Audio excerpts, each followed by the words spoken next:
It's important to think about incrementality instead of attribution, especially as we go into the cookieless world, especially as we look at blurring the lines between traditional and digital.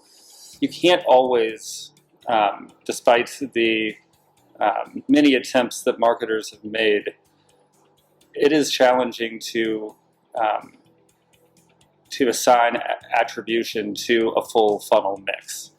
Let's say your advertising campaign has 15 channels in it. You're running digital out-of-home and traditional out-of-home. You're running linear TV and connected TV. You're running a variety of social media platforms. And a user interacts with 12 of those.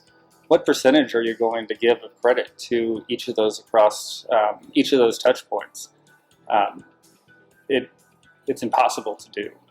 But it is much more feasible to take a look at where we moved quarter over baseline.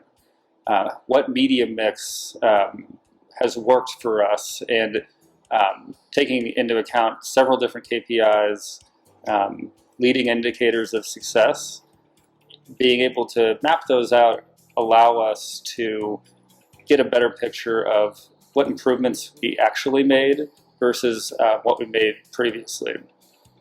Another thing that's challenging with attribution as well is it only gives credit to what you're currently running. And for brands, a lot of their brand equity came from things they've done 5, 10, 20 years in the past.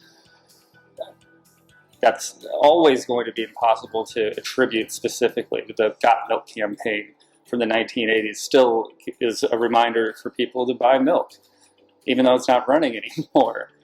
So it doesn't take into effect any of the historical value of your brand if you're only focused on attributing a sale to something that's currently happening. It's very present focused, and it doesn't.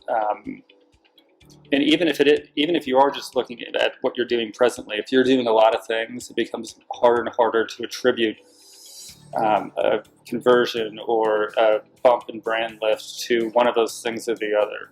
Instead, we want to look at incrementality of a media mix and evaluate, in particular, those leading indicators of success that are predictive, and start optimizing towards those.